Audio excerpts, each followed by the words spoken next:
অধ্যাপক আব্দুল্লাহ আল মামুনের কাছে আসি।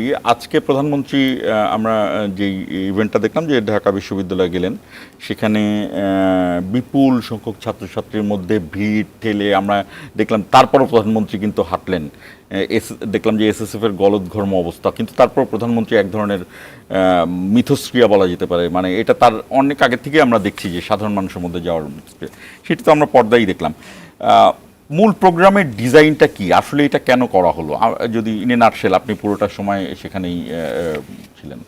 না, একটা তো হচ্ছে যে আজকে ইউজিসির একটা প্রোগ্রাম ছিল এবং হায়ার এডুকেশন কোয়ালিটি ইমপ্রুভমেন্ট। আমাদের বিশ্ববিদ্যালয়ের যে অডিটোরিয়াম সেটা শুধু ভেন্যু হিসেবে ব্যবহৃত হচ্ছে, কিন্তু মূল যে অনুষ্ঠানটা ছিল ঢাকা বিশ্ববিদ্যালয়ে আজকে, সেটা আমি বলবো এক ধরনের ঐতিহাসিক অনুষ্ঠান।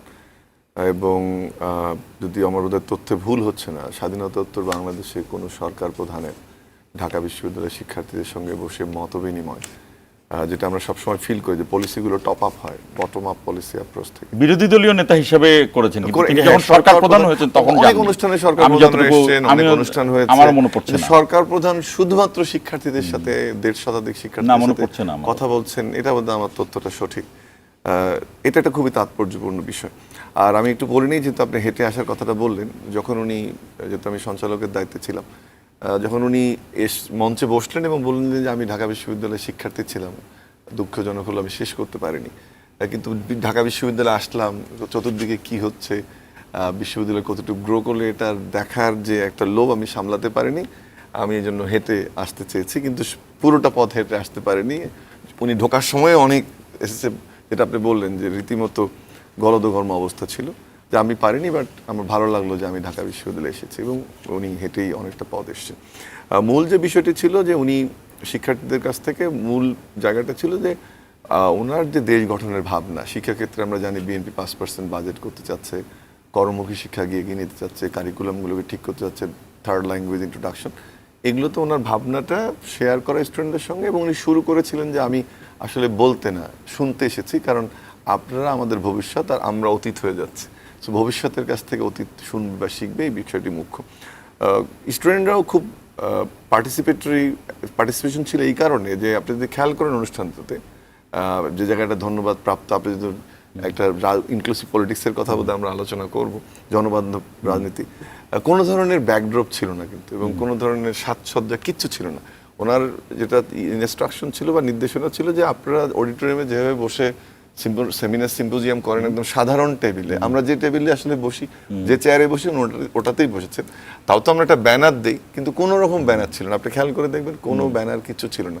মূল উদ্দেশ্য ছিল যে ওই গ্যাপটা ঘুচানো শিক্ষার্থীদের সাথে, যেটা আসলে উনি, আমার মনে হয় ব্যানার দিলে তো একটা জায়গায় আপনি লিমিট করে ফেললেন, সবার জন্য লিমিটলেস জায়গা। আবার আমাদেরকেও যখন আমার উপস্থাপনাতে বলা হয়েছে যে আপনি give priority to the student, যে আমাদের শিক্ষকদের শুধু 1.5 মিনিট কথা বলেছেন, যারা ছিলেন প্রভোস্ট ডিন, যারা শিক্ষার্থীদের নিয়ে এসছে শৃঙ্খলা রক্ষার জন্য, তারাও কোনো কথা বলেননি। কিন্তু 4-5টা জিনিস আমি একটু উল্লেখ করতে চাই। প্রথমত যে শিক্ষার্থীরা খুব খোলাখুলি প্রশ্ন করেছেন, প্রধানমন্ত্রী কোনো লিখিত প্রশ্ন না নিয়ে খোলা মঞ্চে জিজ্ঞেস করছেন, কারণ শুধুমাত্র মেধাবী শিক্ষার্থীদের প্রপারলি ডিনের মাধ্যমে চেয়ারম্যানদেরকে বলে এই অনুষ্ঠানে আনা হয়েছে। তার মানে হচ্ছে যে যার রেজাল্ট ভালো সে এসছে, হয়তো দু একটা এক্সেপশন হতে পারে, এবং তাদের সামনে যে কোনো প্রশ্নের জন্য উনি প্রস্তুত ছিলেন। আমার ভালো লেগেছে 4-5টা জায়গা, যেটা আমি মনে করি যে পলিসি কন্ট্রিবিউশন এই ভাবনাটা কাজে লাগবে। একটা হচ্ছে গবেষণার জায়গাটা, শিক্ষার্থীরা বারবার বলেছে যে আমাদের এখানে এটা teaching university, he is a PhD, he knows, teaching ইউনিভার্সিটিকে গবেষণাধর্মী বিশ্ববিদ্যালয় করার জন্য বাজেট বাড়ানো দরকার। এবং এটা আমাদের গবেষণাধর্মী মানে বিশ্ববিদ্যালয়টা আসলে গবেষণাই করার কথা, সেটাই বলছি যে আমরা আমাদের বিশ্ববিদ্যালয়গুলো এমন হয়ে গেছে যে আমরা গবেষণাধর্মী বিশ্ববিদ্যালয় বানাতে হচ্ছে। তারপর উনি র্যাঙ্কিং নিয়ে কথা বলেছেন, শিক্ষকদের কোয়ালিটি নিয়ে কথা বলেছেন। আরেকটা জায়গায় এসছে যে একাডেমি ইন্ডাস্ট্রি রিলেশনশিপ, যে উনি যেহেতু বিএনপি কর্মমুখী শিক্ষার দিকে গুরুত্ব দিচ্ছে, যে ইন্ডাস্ট্রিগুলোর সঙ্গে যদি বিশ্ববিদ্যালয়ের সমন্বয় না হয়, ইন্টার্নশিপ, প্লেসমেন্ট, এমপ্লয়মেন্ট, এগুলো হবে না। এবং সেখানে উনি ওনার যে উপদেষ্টা, শিক্ষা বিষয়ক উপদেষ্টা মাহাদি আমিন ছিলেন, ওনাকে ডেকে আনলেন স্টেজে এবং বলতে বলেন। তখন আমরা জানলাম যে আসলে সরকার অনেকগুলো বড় বড় কোম্পানির সাথে কথা বলছে দেশি বিদেশে, এবং তাদেরকে বলা হয়েছে যে তারা যদি শিক্ষার্থীদেরকে ইন্টার্নশিপ বা প্লেসমেন্টের সুযোগ করে দেয়, তাহলে তাদেরকে পলিসি সাপোর্ট দেওয়া হবে। এটা মেবি ডিফারেন্ট ফ্যাসিলিটিতে বা কর কমিয়ে দেওয়া, যে কোনোভাবে এটা করা হবে। এটা গেল একটা দিক। তৃতীয় আর একটা বিষয় খুব গুরুত্বপূর্ণ ছিল, সেটা হচ্ছে যে এই শিক্ষার্থীদের যে বিভিন্ন রকম এমপ্লয়মেন্টের ইস্যুগুলো, যে তাদের ল্যাঙ্গুয়েজ ভালো করতে হবে, স্কিল ডেভেলপ করতে হবে, বিশ্বের বাজারে ছড়িয়ে পড়তে হবে, সেই বিষয়গুলো খুব বিস্তারিত আলোচনা হয়েছে। আমার ধারণা যে আলোচনাগুলো উনি বিভিন্ন সময় করেছেন, ম্যানিফেস্টোতে এসেছে বিএনপির বা সরকারের মধ্যে আলোচনা হচ্ছে, তার বাইরেও শিক্ষার্থীরা অনেক ধরনের ইনপুট দিয়েছে। এটার সঙ্গে একটু যোগ করতে চাই, আপনি জানেন, আপনি রিসার্চ সেলগুলোতে কাজ করেছেন, সেটি হলো বাংলাদেশ হলো এখন একদম পিকে আছে ডেমোগ্রাফিক ডিভিডেন্ডের, মানে আমাদের কর্মী যে মানুষগুলো, এটি একটা দেশের জীবদ্দশা সম্ভবত একবারই আসে, 100-150 বছর, 45 থেকে 50 শেষ হয়ে যাবে। এবং এইটাকে কাজে লাগানোর কোনো ধরনের প্ল্যান ছিল না, শুধু আমরা স্থাপনায় দেখেছি গেল 15-17 বছর, অনেক ব্রিজ, অনেক ভবন হয়েছে, কিন্তু এখানে যারা কাজ করবে তাদের স্কিল কি হবে, এই স্কিল ডেভেলপমেন্ট নিয়ে তিনি একদম প্রথম থেকেই বলছিলেন। আজকে স্পেশালি কি বললেন, যে একটা তো আপনি অনার্স মাস্টার্স ডিগ্রি এটা আনুষ্ঠানিক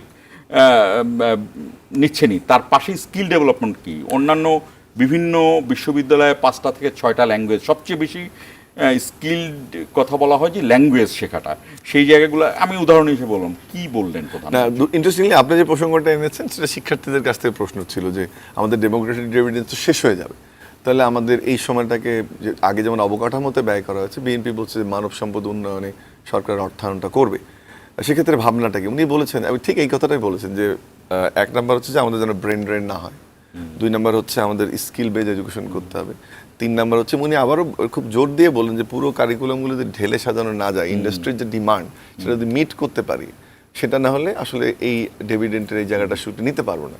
একই সাথে উনি বললেন যে আমাদের টপ লেভেলে প্রাইভেট সেক্টরে বিদেশি অনেকে কাজ করে, এটা অভিযোগও একটা আছে আমাদের, সেটাকে রিপ্লেস করতে গেলে সেই নো হাউটা থাকতে হবে, সেটার কথা উনি উল্লেখ করেছেন। থার্ড ল্যাঙ্গুয়েজের কথাটা বারবার বলেছেন। আরেকটা জায়গায় উনি খুব জোর দিলেন, সেটা হচ্ছে যে আমরা আমাদের যেহেতু অনেক মানব সম্পদ, তাদেরকে প্রশিক্ষিত করে বাইরে পাঠাতে চাই, সেই স্কিমগুলো উনি তুলে ধরলেন। ডেমোগ্রাফিক ডিভিডেন্ডের আরেকটা জায়গায় উনি বললেন যে এই যে তরুণরা, আমাদের চিন্তা চেতনার সব জায়গায় তরুণরা আছে জন্য শিক্ষাক্ষেত্রে যেটা জিডিপিতে এই মুহূর্তে 1.7 জিডিপি রেশিওতে, সেটা এটাকে আমরা 5%-তে নিয়ে যেতে চাই, এবং সেটাতে উনি বললেন যে আমরা শিক্ষকদের সুযোগ সুবিধা বৃদ্ধি করতে চাই, শিক্ষার্থীদের সুযোগ সুবিধা বৃদ্ধি করতে চাই। একটা জায়গায় বলে আমরা সময় অন্যত টপিকে আমরা যাব, সেটা হচ্ছে সায়েন্স অ্যান্ড টেকনোলজিতে উনি খুব গুরুত্ব দিলেন, যে ডেমোগ্রাফির ক্ষেত্রে, যে জেনেটিক্সে, এআইতে, কম্পিউটার সায়েন্সে বা যে কোনো আবিষ্কারের ক্ষেত্রে, ল্যাব ভিত্তিক পড়ালেখার ক্ষেত্রে, রিসার্চ ভিত্তিক, হ্যাঁ, সেটাতে অর্থাৎ ওনার কথাটা হচ্ছে যে এমনভাবে আমাদের সন্তানদের তৈরি করি, আমরা ভবিষ্যৎকে তৈরি করি, তারা নো হাউ নিয়ে বেরোবে, শুধুমাত্র একটা সার্টিফিকেট নিয়ে বেরোবে না। এবং তার জন্য উনি সাথে সাথে আমাদের ভিসি মহোদয়কে রিকোয়েস্টও করলেন যে রিসার্চ সেন্টার বানানো, স্টুডেন্টদেরকে ইন্টার্ন হিসেবে কাজে লাগানো, রিসার্চ অ্যাসোসিয়েট হিসেবে কীভাবে কাজে লাগানো যায়। এবং একটির সাথে উনি বললেন যে আমাদের গবেষণার ক্ষেত্রে ডেটা অ্যাক্সেস খুব ইম্পর্টেন্ট। সেখানে রেহানা আসাদ ছিলেন আজকে, ওনার আইসিটি অ্যাডভাইজার, ওনাকে ডেকে আনলেন মঞ্চে, এবং কী করছে গভর্নমেন্ট। এবং উনি বলেন যে 6 মাস থেকে 1 বছরের মধ্যে আমাদের শিক্ষার্থীরা আন্তর্জাতিক অনেক ডেটা স্টোরে অ্যাক্সেস করতে পারবে, আর ডেটা হাব তৈরি করার চেষ্টা করা হচ্ছে। সব মিলে আমি মনে করি যে বিষয়গুলো আমরা বিভিন্ন সময় আলোচনা করি, যেহেতু 17 জনের মতো শিক্ষার্থী প্রশ্ন করেছে, সবগুলো বিষয় আসলে উঠে এসেছে। একইভাবে হলের যে সমস্যা, অবকাঠামোগত সমস্যা, সেই বিষয়গুলো যেগুলো চলতি সমস্যা, শিক্ষক একটা ছিল যে যারা ব্রিলিয়েন্ট স্টুডেন্ট, যেটা হয়েছে গত সময়ে, তাদের অনেক সময় নিয়োগ না দিয়ে যারা পেছনের সারিতে তাদের নিয়োগ দেওয়া হয়েছে, সেই প্রসঙ্গটা স্টুডেন্টের কাছ থেকে এক ধরনের এটি তো চরমভাবে লঙ্ঘিত হয়েছে। আজকে তো একজন শিক্ষকের অনুষ্ঠানটা তো ঐতিহাসিক অবশ্যই, কিন্তু এই শিক্ষার্থীদের উচ্ছ্বাস ছিল প্রধানমন্ত্রীকে সামনে থেকে দেখা, লাইফ টাইম একটা এক্সপেরিয়েন্স। বাট ওভারঅল আমার মনে হয় যে এই যে সাজেশনগুলো আসলো, এটাকে যদি আলোচনা সভার যে জিস্টটা, এটাকে যদি পলিসিতে আনা যায়, সেটা হচ্ছে উনি খুব জোর দিলেন যে যে জায়গাগুলোতে সরকারের কাজ করা দরকার এবং যেখানে রিসার্চ ইনপুট প্রয়োজন, উনি চান যে ঢাকা বিশ্ববিদ্যালয়ের রেলেভেন্ট বিভাগগুলো, যেমন ডিজাস্টার নিয়ে গবেষণা করে, খাদ্য পুষ্টি, তারা যেন এই জায়গাগুলোতে কন্ট্রিবিউট করে। সরকার বলছেন যে আমরা খুব উন্মুখ হয়ে আছে যে বিশ্ববিদ্যালয় থেকে এই ধরনের গবেষণা প্রজেক্ট বা ফলাফল আমরা সেখানে নিজের থেকে এগিয়ে আসি। জি, আপনাকে অসংখ্য ধন্যবাদ এই বিষয়গুলো জানানোর জন্য। ফাইজুল হক, এবার আমরা জনমাধ্যম রাজনীতির মধ্যেই ঢুকি। অবশ্যই জনমাধ্যম রাজনীতির মধ্যেই ঢুকবো, কিন্তু রাজনীতি তো রাজনীতি। স্থিতিশীল রাজনৈতিক পরিবেশ তৈরি করতে শিক্ষার্থীদের ভূমিকা চান, এটি আজকের এই অনুষ্ঠানেই প্রধানমন্ত্রী বললেন। এবং আরও একটি ব্যাপারে সচিবালয়ে বললেন যে রোহিঙ্গা সমস্যা নিয়ে তিনি ওআইসির কথা বলছিলেন। আমি যে বিষয়টি সামনে আনতে চাই সেটি হলো যে, যেটি আমি শুরুতে বলেছিলাম, আপনার জায়গা থেকে কি অবজার্ভ করছেন আপনি? সরকার অবশ্যই খুব অল্প সময়, আমরা সমালোচনার জায়গা না, সরকারের সহযোগিতার কারণে বলছি, সরকারের বিভিন্ন মন্ত্রণালয়ের এক ধরনের মিক্সড ম্যাচ করতে হয়, মিক্সড ম্যাচ হতেও একটা সময় লাগে, এটা ঠিক।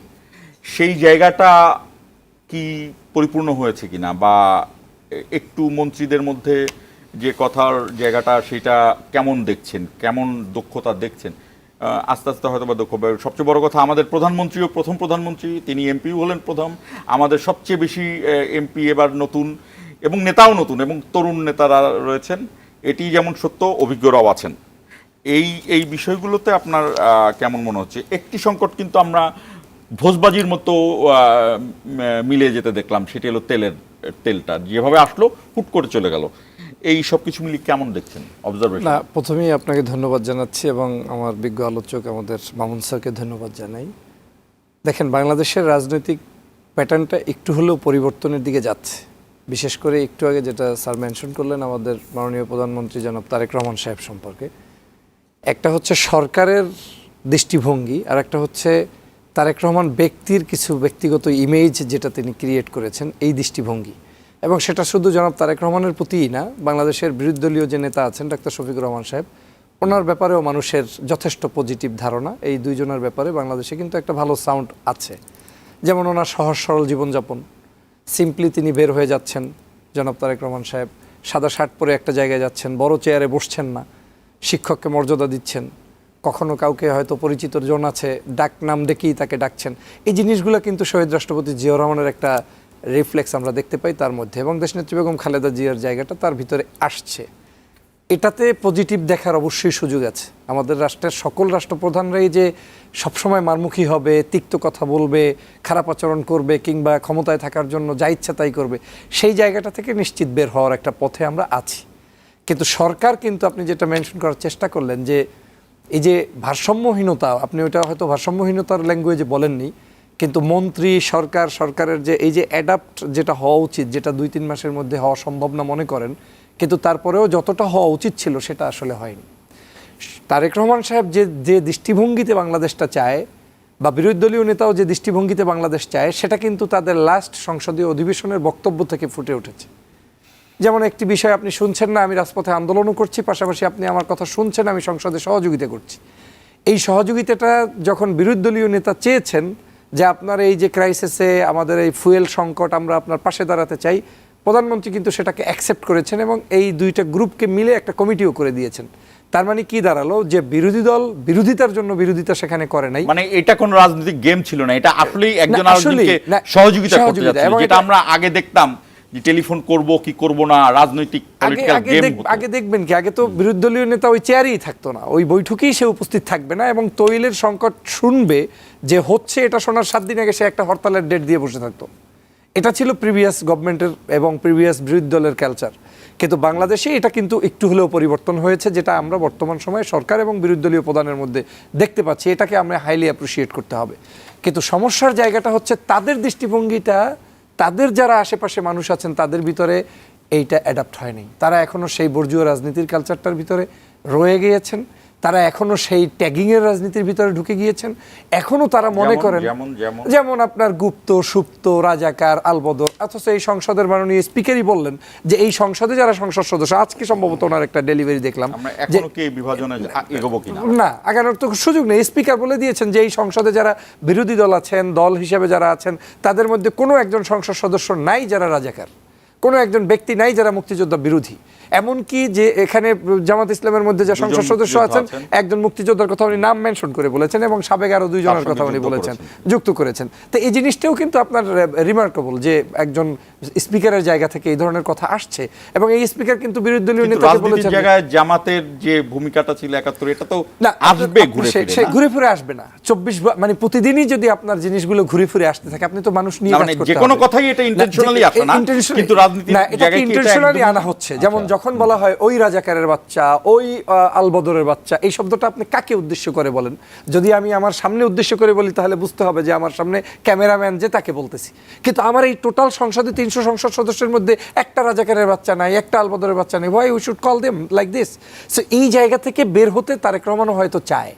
এই জায়গা থেকে বের হওয়ার জন্য বিরোধী দলীয় নেতা হয়তো চায়। আপনি কি জামাত ইসলামের আপনি তাহলে পজিটিভ দিকগুলো তুলে ধরেন, শহীদ মিনারে আগমন, তারা যে জাতের রাষ্ট্রের মানে যতগুলো কালচার সভ্যতা সবগুলোর সাথে তারা যাচ্ছে কি যাচ্ছে না, তাদের অ্যাক্টিভিটিস জনতার কল্যাণে হচ্ছে কি হচ্ছে না, নারী বান্ধব কার্যক্রম হচ্ছে কি হচ্ছে না, জনতার কল্যাণ করতেই হবে, করতে তো হবেই, করার জন্যই তো করছে। যেমন আপনার নির্বাচন কমিশনের নিয়ম অনুযায়ী একটা দলের রাষ্ট্রীয় সিস্টেমে আপনার নারীর পার্সেন্টেজ থাকতে হবে, সেখানে কিন্তু 43% জামাত ইসলাম তার রিক্রুট করছে। এটা কি কল্যাণ নয়? সংসদে দিতে পেরেছে, সংসদে দিয়েছে, তাদের এখন যারা নারী এসেছে তাদেরকে দিয়েছে না, এবং জাতীয় নির্বাচনের জন্য তারা প্রস্তুতি নিচ্ছে, তারা তো বলছে না। কিন্তু এটা তো ম্যান্ডেটরি নয় যে আজকেই দরকার ছিল, যে দরকারটা থাকলে অবশ্যই তারা সেটা চেষ্টাটা আছে, এবং এই জায়গাটারই হচ্ছে পরিবর্তন। আমি যেটা জানতে চাচ্ছিলাম যে সরকারের এটি গেল পলিটিক্যাল যে ক্যারেক্টার বা পলিটিক্যাল ক্যারেক্টার, তারপরও বলা যাবে যে নতুন বাংলাদেশে পলিটিক্স পরিবর্তন হয়েছে। ডক্টর মামুন, আপনার কাছে আসবো, তা আমি ফাইজুল হককে আমি জানতে চাচ্ছি সরকারের সাংগঠনিক, সরকারের দাপ্তরিক এবং সরকার যে সেই জায়গাটা কেমন? না, আমার কাছে মনে হচ্ছে সরকারও কিছুটা অসহায় এজন্য যে সরকার অসহায় এই কারণেই, অসহায় বলছি এই কারণেই 16 বছরের যে অবস্থানটা ছিল সরকার, আমাদের অনেকে চোখ তৈরি হয়নি, আমরা অনেকে বলতে চেষ্টা করছি যে এই সরকার দুর্বল, কিন্তু আসলে সরকার তো এমন না, সরকার চেষ্টা হচ্ছে, সরকার জিম্মি এই অর্থে যে সরকারের যে ধরনের একটা সরকার যখন আসে তার মেন্টালিটি সম্পন্ন মানুষজন দরকার হয়, সেই ধরনের মানুষজন কিন্তু এখন পর্যন্ত আপনার সরকারের আশেপাশে তারা তৈরি করে। আমরা 15-17 বছরে দেখেছি যে বিরোধী দল মিছিল করলে সেখানে পেটানো হচ্ছে, গুলি করা হচ্ছে, দুই একটা লাশ পড়ছে। এখন এইটা যে হচ্ছে না, তার মানে এই সরকার মনে হয় একটু দুর্বল।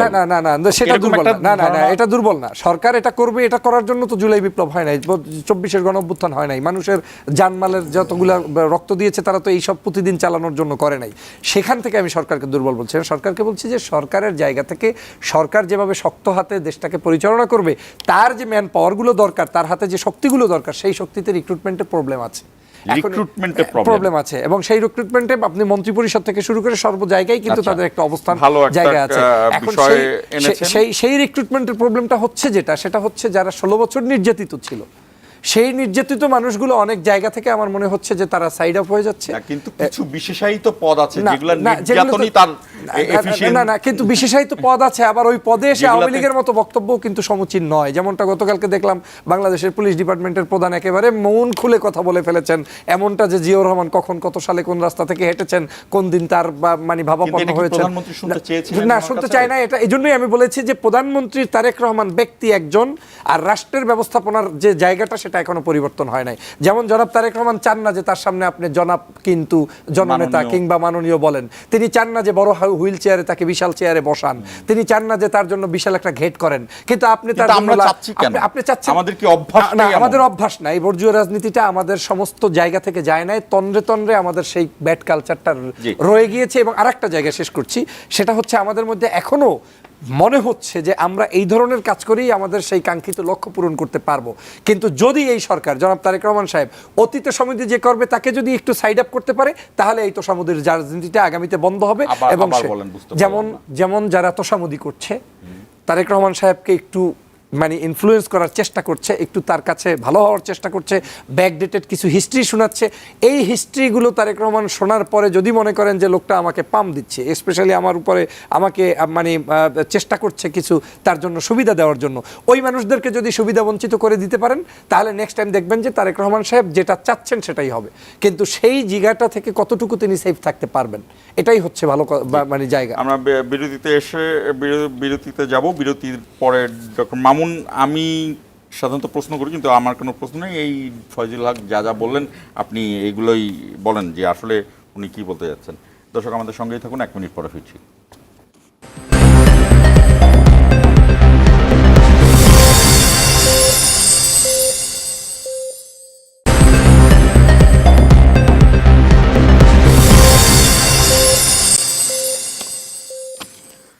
আবার স্বাগত ইস্পাহানি মির্জাপুর জিরা আওয়ারে। ডক্টর আব্দুল আল মামুন, ফাইজুল হক অনেকগুলো ঘটনা বললেন, উনি তো চমৎকারীর কথা অনেক বেশি জোর দিলেন। ঠিক না, আমি ওনার সঙ্গে একটা জায়গায় মানে খুব ভালোভাবে একমত, সেটা হচ্ছে যে আপনি নির্বাচন থেকে যদি আমরা শুরু করি একটু, অথবা 1-2 মিনিট এই রাউন্ডে আমি সময় পাবো। দেখেন, একটা এতদিন পরে একটা নির্বাচন হলো, দুটো দলের ভাষার ব্যবহারের কিন্তু উত্তেজনা ছিল, আক্রমণাত্মক ছিল, কিন্তু দেখেন একটা এত বড় নির্বাচন হলো, আমাদের দেশে যতগুলো নির্বাচন হয়েছে সম্ভবত একটি প্রাণ গেছে, সেটা খুলনাতে, সেটার মধ্যে হার্ট অ্যাটাকের কারণে একটা ছোট্ট ধস্তাধস্তি থেকে, কিন্তু কোনো ধরনের মৃত্যু বা সংঘর্ষের ঘটনা দু একটা ছাড়া এটা ঘটেনি। কথার লড়াই চলেছে। এটা হলো, আমি ওইখান থেকে জন্য পরিবর্তনটা শুরু করছি। এটা একটা অনেক বড় আমাদের অর্জন কিন্তু, যে খুবই একেবারে ন্যূনতম সংঘর্ষের পর একটা নির্বাচন অনুষ্ঠিত হয়েছে। আবার দেখেন, ক্ষমতার পালা বদলে পশ্চিমবঙ্গে, ভারতের যে গণতন্ত্রের ইতিহাস আমরা জানি, প্র্যাকটিস জানি, কত ঘটনা ঘটছে এই যে নির্বাচন পরবর্তী সময়। আমাদের এখানে কিন্তু আমার ধারণা দু একটা বিচ্ছিন্ন ঘটনা ঘটতে থাকতে পারে, ভিতরে ভিতরে কোনো ঘটনা, কিন্তু রাজনৈতিক নির্বাচন আমাদের এখানে কোনো বড় পরিবর্তন। আবার সংসদে যদি আমি যাই, মোটা দাগে দেখেন, সংসদে বিরোধী দলের যে ব্যবহার বা বিরোধী দলের যে ভূমিকা, সেটা তারা রাখার চেষ্টা করছেন। কিছু কিছু সময় মনে হচ্ছে অভিযোগ দিয়েছে বা ওয়াকআউট হচ্ছে। এটা একটা ওয়াকআউট, একটা স্বাভাবিক প্রক্রিয়া। একটা ওয়াকআউট অন্যভাবে নেগেটিভলি দেখার কোনো স্কোপ নেই। স্পিকারের অবস্থানটাও আমরা কিন্তু খুব জোরালোভাবে দেখি, দুই স্পিকারই, এবং ওরকম জোরালো কোনো অভিযোগও বোধহয় জামাত ইসলাম তরফ থেকে নেই। এটা একটা জিনিস। আবার আপনি সংসদে ভাষার ব্যবহার দেখেন, আগে তো এটা শোনাই যেত না, কিন্তু এখন কিন্তু আবার মানুষের সংসদে আগ্রহ তৈরি হয়েছে এবং সংসদ দারুণভাবে জনপ্রিয় হয়েছে। এবং একটা জিনিস দেখেন, ওনার দলেরও যারা সংসদে যাচ্ছেন তারা কিন্তু রেগুলার গিয়ে শুনছেন, বসে থাকছেন। আগে তো কোরামই হতো না, কারণ নির্বাচন তো ছিল না, নির্বাচন তো প্রতিনিধি সংসদের দরকার ছিল না। এগুলো কিন্তু অনেক বড় পরিবর্তন আমরা হয়তো অনেক সময় খেয়াল করছি। তারপরে রাজনীতির জায়গাটাতে আমি দেখি মোটা দাগে অনেক গুণগত পরিবর্তন হয়েছে, এবং আমি এটা খুবই আশাবাদী এই জায়গাটাতে। এবং 24 পরবর্তী রাজনীতি হয়তো বা পুরো আমাদের যে আকাঙ্ক্ষা ছিল সেটা পূরণ হয়নি, কিন্তু আমি কিন্তু ব্যক্তিগতভাবে আমার অনেক আত্মতৃপ্তির জায়গা আছে, যে আমরা সে আন্দোলন সংগ্রাম যে করেছিলাম, তারপরে যেরকম একটা শাসন ব্যবস্থা চেয়েছিলাম বা অ্যাটলিস্ট গণতান্ত্রিক পরিবেশ চেয়েছিলাম, সেটা কিন্তু আমার মনে হয় আমরা অর্জনের দিকে যাচ্ছি। এটা গেল একটা জিনিস। আরেকটা হচ্ছে যে সরকারের ভারসাম্যের যে বিষয়টা আপনি বারবার মানে একটা হচ্ছে যে যারা এখন সরকার পরিচালনা করছে তাদেরকে কিন্তু একটা দীর্ঘ সময় এটা থেকে দূরে রাখা হয়েছে। যদি সঠিক নির্বাচন হতো, তাহলে আজকে যারা মন্ত্রী, আমি বলছি না যে সবাই, বাট তাদের অনেকে কিন্তু মন্ত্রণালয় চালানোর একটা অভিজ্ঞতা থাকতো, বা এই যে social context, political context, economics context change হয়, এবং তার সাথে একটা অ্যাডাপ্টেশনের সুযোগ থাকে। 5 বছর আমি ক্ষমতায় থাকলাম না, 5 বছর থাকলাম, আমার একটা গ্রুপ তৈরি হয়, আমি প্রধানমন্ত্রী হিসেবে আমার গুণাবলী তৈরি হয়, রাষ্ট্রকে আমি যে চোখে দেখি আর রাষ্ট্র পরিচালনাকে আমি ভিন্ন চোখে দেখার সুযোগ পাই। সেই সুযোগটাও কিন্তু এই ফেসিবাদী গোষ্ঠী একেবারে ইম্পর্টেন্ট, কিন্তু এটা একটা ইম্পর্টেন্ট বিষয়, যে ইনএক্সপেরিয়েন্স সবার মধ্যে আছে। এটা গেলে একটা জিনিস। 2 নম্বর হচ্ছে সেটাকে কাটানোর জন্যই বোধহয় আমরা প্রথম দিনই সম্ভবত দেখলাম যে মন্ত্রিপরিষদ গঠনের পরে বেশ কয়েকজন মেধাবী মানুষকে, যারা বিভিন্ন পেশাজীবী, তাদেরকে কিন্তু উনি অন্তর্ভুক্ত করলেন। সেটা যেমন অর্থনীতির ক্ষেত্রে, আইসিটির ক্ষেত্রে, শিক্ষার ক্ষেত্রে, এটি কিন্তু করা হয়েছিল সেই ভারসাম্যটা রক্ষা করার জন্য। তারপরে এখন আসছে যে মন্ত্রণালয়গুলোতে আমরা প্রথম যেভাবে দপ্তর বন্টনটা দেখেছিলাম, আমি ব্যক্তিগতভাবে আমার বলতে কোনো অসুবিধা নেই, যে আমার মনে হয়েছিল খুব সুগঠিত এবং সুচিন্তিত হয়েছে বলে আমার মনে হয় না, কারণ নির্বাচনের পরপরই এটা হতেই পারে। কিন্তু পরবর্তীতে আমরা দেখলাম যে এগুলোকে রিঅ্যাডজাস্ট করার চেষ্টা করা হচ্ছে। এরপর যদি তারপরে এটি চূড়ান্ত না, কিন্তু প্রধানমন্ত্রী বলেছেন কিন্তু 3 মাস 6 মাসে চেঞ্জ হতে পারে, এবং আমার ধারণা 6 মাস নাও লাগতে পারে কোনো ক্ষেত্রে, এবং তিনি শার্প লুক রাখছেন বিভিন্ন জায়গায়, বারবারই বলছেন। আরেকটা জিনিস আমি একটু বলতে চাই, ডক্টর ফয়জুলকে ইনক্লুড করি, যেহেতু বন্ধু বান্ধব বা পরিচিত জন, পেশাজীবী হিসেবে অনেকের সঙ্গে যোগাযোগ হয়। আজকে সকালে একজন খুবই ডার্কসাইড ছাত্র নেতা, এখন একটা মন্ত্রণালয়ের দায়িত্ব আছেন, উনি আমাকে বলছিলেন যে এই যদি মন্ত্রিত্ব হয়, মন্ত্রিত্ব যদি এরকম হবে ভাবতাম, আমি আসলে মন্ত্রী হতাম না। আমাকে সকাল 9টায় উঠতে হয়, আমাকে মন্ত্রণালয়ে অবস্থান করতে হয়, আমি একদম স্কুল ছাত্রের মতো হয়ে গেছি। এটা একজন মন্ত্রীর বক্তব্য। আরেকজন মন্ত্রীর গল্প করি, তাহলে এটা মানুষ উদাহরণগুলো দিতে সুবিধা হবে, যে ভারসাম্য রক্ষার প্রক্রিয়াটা যে শুরু হয়েছে অন্তত। সেটা হচ্ছে যে একদিন রাতে কয়েকজন মন্ত্রী আছেন, আমরা একটু কথা বলছি, তখন 11টা বাজে। একজন রীতিমতো সংসদ সদস্যরা থাকছেন, কিন্তু রীতিমতো 2জন বেকুল হয়ে গেল যে বাসায় যেতে হবে, আমার 12টার মধ্যে আমাকে ঘুমোতে হবে, আর আমাকে 7টায় ভাই উঠতে হবে। প্রাইম মিনিস্টার পার্সোনাল অনেক স্টাফের সঙ্গে পরিচিত, যারা সারাক্ষণ কাছাকাছি থাকেন, তাদের জীবনে ত্রাহি অবস্থা। তার মানে যেটা বোঝাতে চাচ্ছি, আমরা এসএসএফদের সংসদে যেমন সংসদ সদস্যরা জবাবদিহিতার মধ্যে আছেন, তাদের দায়িত্ব পালন করছেন, যাচ্ছেন, আবার সরকারে যারা আছেন তারা চেষ্টা করছেন। এখন হচ্ছে যে অবস্থায় এই আওয়ামী লীগ রেখে গেছে সেটা একটা প্রেক্ষাপট, কিন্তু একটা অ্যাডজাস্টমেন্টের টাইম দিতে হবে। আমি বলছি না এটা অনন্তকাল, বাট এখনো 3 মাস 90 দিনও বোধ হয় 85 দিন মতো সম্ভবত, ঠিক আছে 85 দিন, সেটা সময় লাগবে। 3 নাম্বার একটা পয়েন্ট খুব ইম্পর্টেন্ট, সেটা হচ্ছে যে সরকার এই 3 মাসে ম্যানিফেস্টো বাস্তবায়নের ক্ষেত্রে সবচেয়ে দ্রুতগতি ম্যানিফেস্টো বাস্তবায়নের দিকে গেছে। সেটা কৃষি লোন বলি, সেটা ফ্যামিলি কার্ড, ফার্মার্স কার্ড বলি, ইমামদের বেতন বলি, ক্রীড়া ক্ষেত্রে বলি, সেটা করেছে। আপনি গত 1.5 মাসে দেখবেন যে কিছু কিছু কিন্তু মিড টার্ম লং টার্ম ইস্যুগুলোকে গভর্নমেন্ট অ্যাড্রেস করার চেষ্টা করছে। এবং আজকে প্রধানমন্ত্রীর বক্তব্যে আমার একটা জিনিস ভালো লেগেছে, উনি যখন প্রশ্ন করছে ফিজিক্সের, কেউ বলছে আমি আসলে ফিজিক্স পড়ি না, আমি এই প্রশ্নটার উত্তর দিতে পারবো না। আবার বলছে স্বাস্থ্যক্ষেত্রে আমরা স্বাস্থ্য বিমা চালু করব, হসপিটালগুলোতে স্বাস্থ্য সমস্যার সমাধানে অর্থ প্রয়োজন সেটা আমাদের নেই, এই জন্য প্রিভেনশনের দিকে যাব, কিন্তু এটা কিন্তু 5 বছরের আগে ভিজিবল হবে না, এটা 10 থেকে 15 বছর পরে হবে, আমাদের সময় হয়তো বা হবে না, আবার নির্বাচিত হয়ে। এই যে কথাগুলো খুব প্র্যাগমেটিক, সেটা কিন্তু ইম্পর্টেন্ট বিষয়। আরেকটা পয়েন্ট উনি ভালো কথা বলেছেন, সেটা হচ্ছে যে এই যে প্রধানমন্ত্রীর ভাবনা, আচরণগত পরিবর্তন, রাষ্ট্র দর্শন, সরকার পরিচালনার যে মানসপটে উনি এগিয়ে যাচ্ছেন, সেটা ট্রান্সফর্ম হচ্ছে কিনা, this is very important. I totally agree with him, যেটা শুধু প্রধানমন্ত্রী যে কাজগুলো করছেন ওয়েস্টে থাকার কারণে, যে ধরনের জনবান্ধব রাজনীতি দেখে এসেছেন, জনকল্যাণকর শাসন ব্যবস্থার মধ্যে উনি ছিলেন, তার রিফ্লেকশনগুলো আমরা দেখছি। কিন্তু মন্ত্রীদের মধ্যেও এটা আস্তে আস্তে যেতে হবে। আমি পোশাকি পরিবর্তন আমাদের অনেক মন্ত্রীদের মধ্যে দেখেছি, সময় অনুবর্তিতাও হচ্ছে, কিন্তু আমি চাই যে প্রশ্নটা উনি তুললেন, শুধু প্রধানমন্ত্রী নন, ওনার মন্ত্রী পরিষদের সদস্য, ওনার দলের যারা নেতাকর্মী আছেন তারাও ওনাকে ফলো করে, তখন কিন্তু এই যে গুণগত রাজনীতির যে পরিবর্তন, সেই বড় পরিবর্তনটা সম্ভব।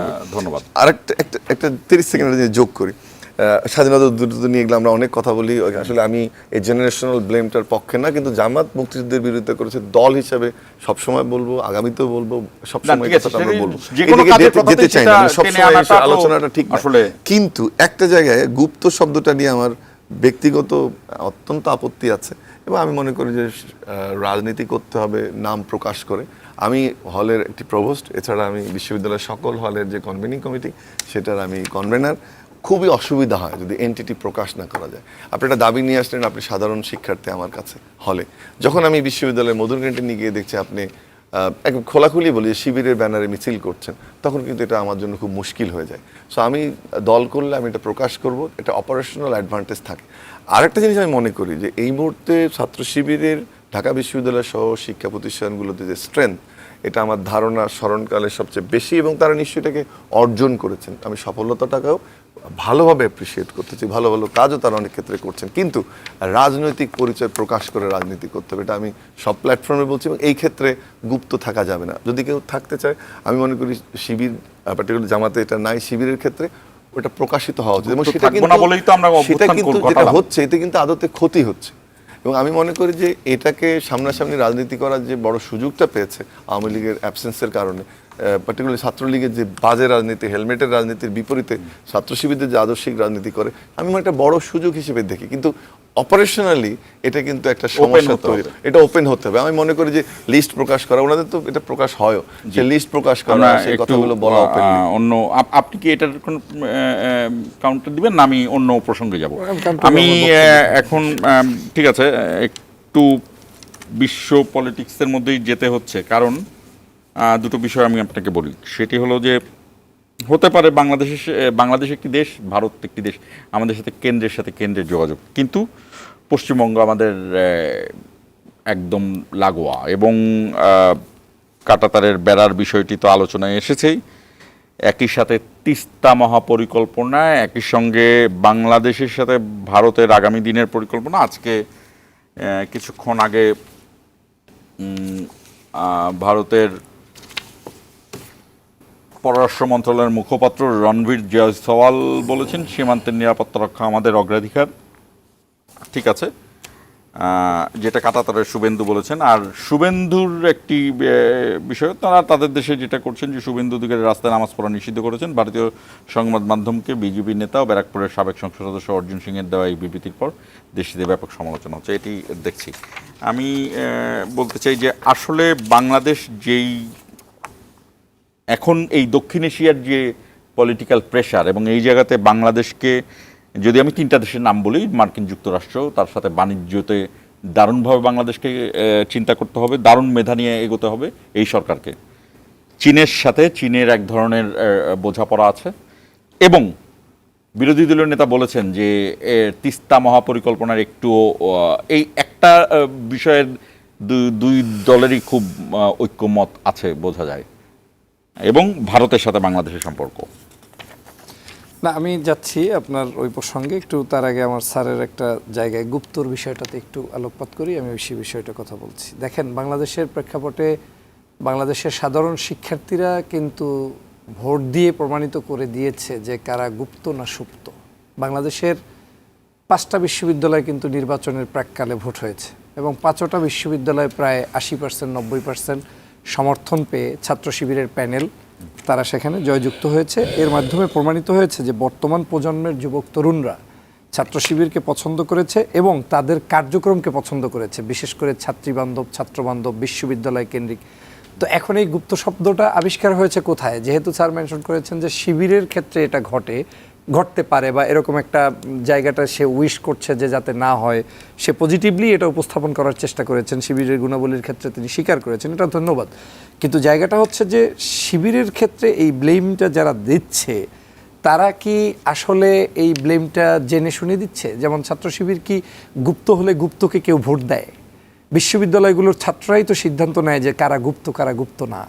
কমিটি পাবলিশড আপনার প্রত্যেকটা ধরন আছে, যেমন বিএনপির অনেক মানুষ কাজ করেন, আমার ছাড়ও আমাদের সরকারপন্থী মানুষ হতেই পারেন, এটা তার কোনো দোষের কোনো বিষয় নয়, কিন্তু তিনি কি সেই রকম সরকারপন্থী যে একেবারে পা চেটে দালালি করে কোনো শিক্ষকদের মতো অনেক মানুষ যারা বিভিন্ন সময়ে বিভিন্ন পদপদবিতে যায়? সেটা নিশ্চয়ই না। মামুন স্যারের অনেক পজিটিভ সাইড রয়েছে, আমরা তাকে শিক্ষণীয় একজন শিক্ষক মনে করি, এবং তার ভদ্রতা মাধুর্যতা সেটা আমাদের কাছে প্রকাশ পায়। কিন্তু ছাড়ও কিন্তু দেখা যাবে যে তার কিন্তু কোনো হয়তো ওই অর্থে বিএনপির সরাসরি কোনো একটা সম্পৃক্ত বড় পদবিতে না থেকেও যদি তিনি কোনো কার্যক্রমে সম্পৃক্ত থাকেন কিংবা ওই মতাদর্শকে সহযোগিতা করেন, সেটা তো দোষের কিছু নেই, এখানে তো গুপ্তর বিষয় থাকে না। যেমন আওয়ামী লীগের টার্মটাতে আপনি বলতে পারেন যে কে কিভাবে সার্ভাইভ করেছে। এখন যদি কেউ বলেন বিদেশ থেকে নেতৃত্ব কিভাবে হয়, যেমন আমাকে টকশোতে অনেকে বলবেন যে আপনি রাজপথে কয়দিন ছিলেন। এখন আমি রাজপথে ছিলাম না বিধায়ী তো বিদেশে বসে টকশো করে আমি এই আন্দোলনকে রসদ যোগাতে পেরেছি। একই কথা তো আমি এখন যদি পাল্টা তারেক রহমানের ক্ষেত্রে বলি যে জনাব তারেক রহমান সাহেব তাহলে দেশে আসলেন না কেন? আরে উনি দেশে থাকতে পারেন নাই বিধেই তো আজকের এই বিপ্লবটাকে সংগঠিত করে সুষ্ঠু সুন্দর ধারায় বাংলাদেশটা একটা জায়গায় আমরা আনতে পেরেছি। এখন এই ভাষাগুলো আসলে ব্যবহার হয় কেন জানেন? ব্যবহার হয় আমরা যখন মেধাশূন্য হয়ে যাই, আমরা যখন মনে করি যে আমাদের হাতে আর কোনো কিছু নেই জবাব দেওয়ার মতো, তখন এই শব্দগুলো এনে একজন আর একজনকে প্রতিপক্ষকে ঘায়েল করার চেষ্টা করি।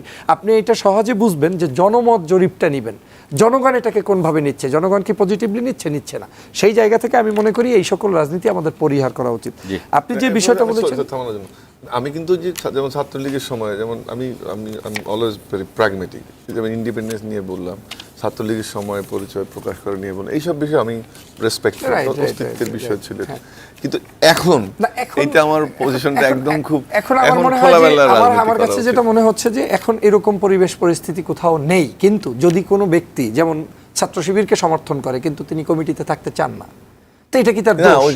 সোশ্যাল এনগেজমেন্টে সে থাকতে পারে, হয়তো আপনি তাকে একটা মিটিং এ না, হয়তো মনে হতে পারে যে লোকটাকে আপনি একটা মিছিলে দেখেছেন, কিন্তু এমনও হতে পারে যে ওই লোকটা রিয়েলি কমিটিতে না, সেই ভাবপন্ন মিছিলে এসেছে, এটা তার গুপ্ত প্রকাশ পায় না। একেবারে সহসভাপতি। আবার দেখা গিয়েছে যে অনেক সময় অনেকে সামাজিক, এই যেমন আপনি আমাকে এখন একটু আগে পরিচয় করে দিলেন যে ডক্টর ফয়জুল হক রাজনৈতিক বিশ্লেষক, কিন্তু আপনি চাইলে আরেকটা টেলিভিশন তো এটাও বলতে পারতো যে ডক্টর ফয়জুল হক জামাত নেতা, আরেকজনে চাইলে এটাও বলতে পারতেন বিএনপি থেকে পদত্যাগকারী নেতা। কারণ আমি তো 2005 আগস্টের পূর্বে আমার বিএনপির আইডেন্টিটি নিয়ে আমি বিদেশে রাজনীতি করেছি, মালয়েশিয়ায় আমি পদধারী বিএনপির মির্জা ফখরুল ইসলাম আলমগীর সাহেবের, আমি তো তারেক রহমানের জন্য কথা বলেছি, খালেদা জিয়ার জন্য কথা বলেছি, আমি তো আজও তাদেরকে রেসপেক্ট ওই জায়গার কারণেই করি। কোনো একটা কারণে হয়তো আমি এই জায়গা থেকে এখানে চলে এসেছি, ইজ নট মিনস আমার রেসপেক্টের জায়গাটা ক্লোজ করে ফেলতে হবে। পরিচয় একজনের 5-7টা থাকতে পারে, এই 5-7টার মধ্যে কোনটা চুজ করছে ওইটা হলো মুখ্য বিষয়। এখন শিবির কিংবা জামাত করলে তার কি আর একটা সাংবাদিক পরিচয় থাকতে পারে না? সেই ভদ্রলোকের কি একজন বিশ্ববিদ্যালয়ের শিক্ষক পরিচয় থাকতে পারে না? কিংবা গবেষক কিংবা সামাজিক পরিচয় তো থাকতেই পারে। আমার কাছে মনে হচ্ছে এটা আমদানি করা হয়েছে শুধুমাত্র। আমি সহসভাপতি জানি, এখন সহসভাপতি এসে যদি আমাকে বলে যে আমি সাধারণ তখন সমস্যাটা হবে। যেমন ধরেন আপনার কথার কথা যে আমি একজন কবি কিন্তু আমি বিএনপির যুগ্ম মহাসচিব, তাহলে আমি বলবো যে আমি কবি কিন্তু আমি বিএনপির যুগ্ম মহাসচিব। কিন্তু যদি আমি বলি যে আমি কবি আর এটা কখনো আমি যখন সুবিধা মতো দেখছি যে আমার কবিত্বটা ঠিক রাখছি, কখনো পরিচয়টা দিচ্ছি না।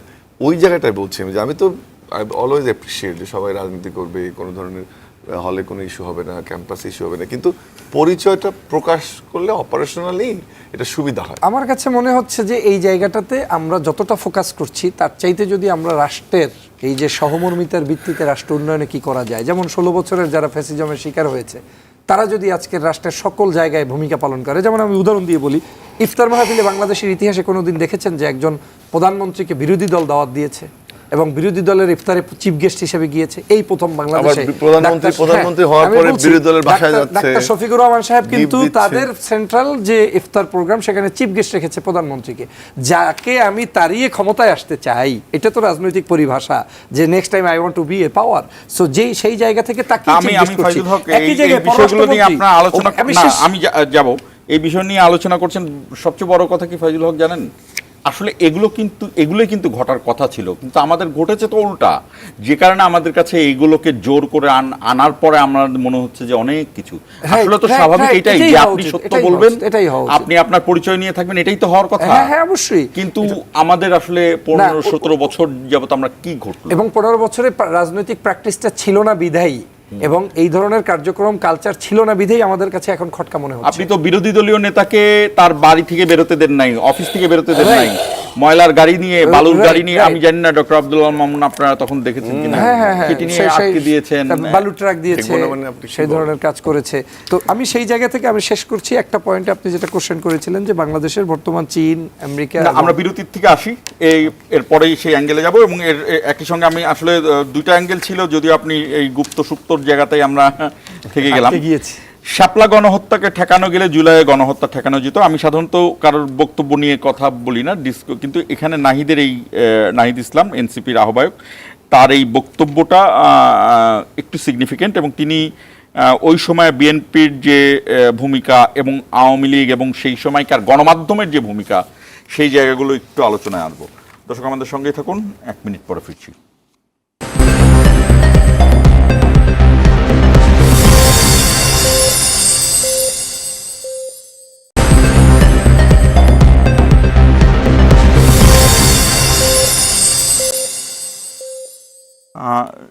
আবারও স্বাগত ইস্পাহানি মির্জাপুর জিরাওয়ারে। আমাদের হাতে দুটো বিষয়, যে ঠিক এই মুহূর্তে বাংলাদেশের ভারত চীন যুক্তরাষ্ট্রের যে সম্পর্কের জায়গাটা, যুক্তরাষ্ট্রের সাথে বাণিজ্য চুক্তি, ভারত এবং চীনের সাথে এক ধরনের ঠান্ডা জায়গায় বাংলাদেশকে খুবই ম্যাচিউরড জিওপলিটিক্যাল জায়গায়, ম্যাচিউরড জায়গায় যেতে হবে।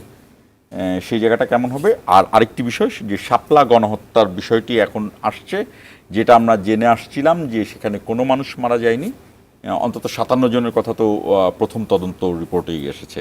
সেই সময় গণমাধ্যমের ভূমিকা, সেই সময় গণমাধ্যমের যারা বস ছিল তাদের ভূমিকা, এবং পুলিশ এবং অন্যান্যদের ভূমিকা, এবং সরকার।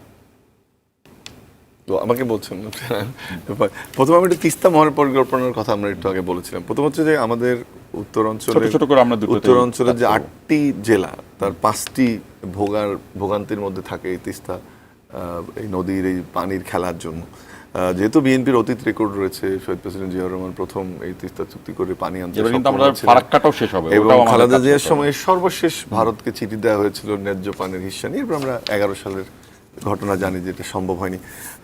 যে দেশের মাধ্যমেই হোক, যেভাবে হোক, আমি উত্তর অঞ্চলের মানুষ হিসেবে, রংপুরের মানুষ হিসেবে তিস্তা মহাপরিকল্পনা বাস্তবায়নের দাবি জানাই। সবচেয়ে ভালো জায়গাটা হচ্ছে যে জামাতের যে এখন আসন বিন্যাস অঞ্চল ভিত্তিক, সেখানে উত্তর অঞ্চল তাদের জন্য খুবই গুরুত্বপূর্ণ। এখন বিএনপির জন্য এটা আরও গুরুত্বপূর্ণ যে সেখানে আসন ইনক্রিজ করা। আমরা চাই যে তিস্তা মহাপরিকল্পনা, আমার ব্যক্তিগত মতামত হচ্ছে যে এই আমাদের পররাষ্ট্রমন্ত্রী চীনে গিয়ে যেটা বললেন এবং সরাসরি সাহায্য চাইলেন, আমি এটাকে ব্যক্তিগতভাবে বাস্তবতা মনে করি না। তিস্তা মহাপরিক্রমাটা বাস্তবায়নে ইন্ডিয়ার যে জিওগ্রাফিক লোকেশন মাত্র 28 কিলোমিটার, এই ডিস্টেন্সটা কমে আসবে। আমি এর ইন্সপেকশনে ছিলাম, আমি তিস্তা মহাপরিক্রমা বাস্তবায়ন যে আন্দোলন তার সাথে সংযুক্ত। আমরা চাই তিস্তা মহাপরিক্রমাটা বাস্তবায়নও কোনো নিউট্রাল ডোনার দিয়ে, যেমন এটা হতে পারে এডিবি, এটা হতে পারে জাইকা জাপানের বা কোইকা কোরিয়ার, সাথে একটা ম্যাচিং ফান্ড বাংলাদেশ সরকারের থাকুক।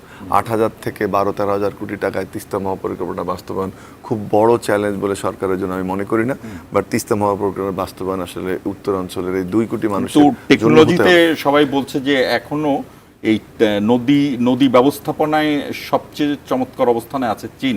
ইয়াংসিকিয়াং এবং এটাও জানি। এই যে কথাটা আপনারা শুনেন, যে কথাটা শুনেন আপনারা, ওই টেকনোলজি এবং ওই পরিকল্পনা আমাদের এখানে হবে না। কারণ হচ্ছে ওটা একটা ইন্ডাস্ট্রিয়াল বেল্ট তৈরি করার কথা। আমার এখানে কৃষিজীবী যারা আছে, মৎস্যজীবী যারা আছে, এখানকার যে আমাদের ওয়ে অফ লিভিং সবকিছু মিলে ওই মডেল এখানে রেপ্লিকেট করা যাবে না। আমরা না জেনে এই কথাগুলো বলছি। আর তিস্তা মহার পরিকল্পনা যে ডিজাইনের কথা আমরা বলছি, এটা মুখে 2-3টা পাওয়ার পয়েন্ট প্রেজেন্টেশন পাওয়া যায়, আর কোনো কিছু পাওয়া যাচ্ছে না। আমি এটা নিয়ে মন্ত্রণালয়ে কথা বলেছি, আমি এটা নিয়ে ইআরডিতে কথা বলেছি, কোনোখান থেকে কাগজ পাওয়া যায় না। এই মুহূর্তে যিনি দায়িত্বে আছেন, দুর্যোগ ব্যবস্থাপনা মন্ত্রী আমাদের উত্তরাঞ্চলের আসাদুল্লাহ আবদুল, ওনার সাথেও আমার এটা নিয়ে কথা হয়। অন্যান্য যারা নেতারা আছেন তাদের সাথে কথা, এটা নিয়ে আমরা সোচ্চার, সেটা নিয়ে একেবারে সব রেডি আছে। চীন করে ফেলবে আমি মনে করি না। আবার এই মুহূর্তে দ্বিতীয় পদ্মার কথা আমরা যেটা শুনছি, আমার ধারণা এটা গভর্নমেন্টের প্রায়োরিটি হবে। 28টা জেলা এখানে যুক্ত সম্ভবত, কিন্তু এটার পরবর্তীতে তিস্তা মহাপরিকল্পনা বাস্তবায়ন করতে হবে, এবং সেটা অবশ্যই আমাদের মতো করে। শাপলা নিয়ে একটা জিনিস শুধু বলি, আমার স্মৃতিতে এখনো 5ই মে রাতের যে ঘটনাটা ভাসে, তখনও সন্দেহ ছিল যে তখন আমরা লাশ গায়েবের কথা শুনেছি, তখন আমরা শুনেছি এতুগুল হত্যাকাণ্ড, কিন্তু মিডিয়ার রোলটা তখন যে ন্যাক্কারজনক ভূমিকা পালন, আমি কোনো মিডিয়ার নাম বলতে চাই না এই মুহূর্তে, কারণ এটা পড়লে এক ধরনের রোশনালে পড়তে পারে। এখন এই সেলফ সেন্সরশিপটা সেদিন রাতে আমি সেলফ সেন্সরশিপ শব্দটা ব্যবহার করতে চাই। সেই বিষয়ের জন্য সেলফ অ্যাকচুয়ালাইজেশনের মধ্যে এসেছে। এই রিপোর্টটা হওয়ার পরে তো তাদের বলা উচিত, কারণ ওই রাতে যে ঘটনাগুলো আমরা দেখেছি আর যেটার আউটকাম 2-3টা হত্যাকাণ্ডের কথা আমরা শুনলাম, যেভাবে মানুষগুলোকে, অসহায় নিরাস্ত্র মানুষকে শাপলা চলে তাড়িয়ে দেওয়া হচ্ছে, এটার বিচার হতে হবে। এবং পাশাপাশি এই যে তদন্তটা হবে, মিডিয়ার যারা জড়িত ছিল তাদেরও তদন্ত হবে। ফাইজুল হক না, অবশ্যই এখানে আপনি দেখেন যে শাপলা গণহত্যা যেটা হয়েছে, এটা বাস্তব সত্য কথা যে ওই সময় এই গণহত্যা যদি আপনি ঠেকাতে পারতেন, তাহলে এই ফ্যাসিবাদের পতনের জন্য আপনাকে এই 5ই আগস্ট পর্যন্ত 24 পর্যন্ত ওয়েট করতে হতো না। তো আমাদের কাছে মূলত ওই দিনের যে তাদের ন্যাক্কারজনক পরিকল্পনার অংশ হিসেবে তারা এটা করেছে, এবং দীর্ঘস্থায়ী গণহত্যাটা করেছে যারা আসীন ছিলেন, রাষ্ট্র মানে সরকার করেছে, সেটা কে থামাবে? সরকারই থামানোর কথা। সরকার থামাবে, সেটাই তো বলছি। সরকার না, সরকার থামাবে, সরকারি গণহত্যা। এখন সরকার তো গণহত্যাকারী একটা সরকার। ওই সরকারকে তো আপনি ওই সময় ওই সরকারকে তো কোনো মানুষ বলতেছে না যে বেমালুম। জনগণের মিডিয়ার দোষের কথা যেটা বলছিলেন, মিডিয়ার কাছে তো সূত্র থেকে, সোর্সের থেকে খবর আসে, মেডিকেলের থেকে আসতে পারে, পুলিশ দিচ্ছে, র্যাব দিচ্ছে, সরকার দিচ্ছে, তারা যা দিয়েছে মিডিয়া তো তাই প্রচার করছে। এখানে গণমাধ্যমের দায়টা কোথায়? ওই সময়ের যারা গণমাধ্যমের সাথে সম্পৃক্ত অনেক ক্ষেত্রেই যেটা হয়েছে, হয়তো যেটা স্যারও নাম মেনশন করে না, আমারও বলার দরকার নেই, কিন্তু গণমাধ্যম সেটাকে সম্পূর্ণভাবেই সরকারের দুতিয়ালি করেছে। এর বিকল্প কিছু নাই। মানুষ মেরেছে, বলতে নিষেধ করেছে, বলে নাই। মানুষের উপরে আক্রমণ হবে, মিডিয়ার কাছে এই নিউজ যাবে না। আপনার আজকে বাংলাদেশে কোনো কিছু ঘটলে, দুটো টেলিভিশন বন্ধ হয়ে গেছে, রাতের বেলা বন্ধ করে ফেলেছে দিগন্ত। এরপর গণমাধ্যমের কি করার না, এরপর গণমাধ্যমের করার ছিল যে গণমাধ্যমের জায়গা থেকে যদি সকলে মিলে সোচ্চার হতেন, যেমন আপনি যদি এটাকে সিন্ডিকেট আকারে সবাই একসাথে কলম বন্ধ করে দেন, তাহলে তো বাংলাদেশের কোনো দিনই ওই দিন দিগন্ত যেভাবে প্রচারণাটা চালাচ্ছিল, আরেকটা টেলিভিশন বললেন ইসলামিক টিভি, এবং দুটো লাইভ যদি আপনি যখন চ্যানেল চেঞ্জ করছে, আমার তো একদম স্মৃতির পাতা, এটা বোঝাই যাচ্ছিল যে এটা ম্যানিপুলেট নিউজ আসছে অন্যগুলো। আপনি যদি অন্য আরো 10টা চ্যানেলে একই উপায়ে থাকতো, তাহলে আর দিগন্ত বন্ধ হতো না। যাই হোক, যে জায়গা থেকে হচ্ছে সেটা হচ্ছে যে আমাদের ওই একটা কালোরাত্রিই আমাদের রাজনৈতিক পট পরিবর্তনটা করে দিয়েছে ফ্যাসিবাদের দিকে চরম আকারে। এবং তখনই ফ্যাসিবাদ শক্তিশালী হয়েছে। তারা মনে করেছে যাকে মন চায় ফাঁসি দেওয়া যায়, যাকে মন চায় লটকানো যায়, যাকে মন চায় মারা যায়, এবং তারা তো দাম্ভিকতার সাথে সেটা বলেওছে।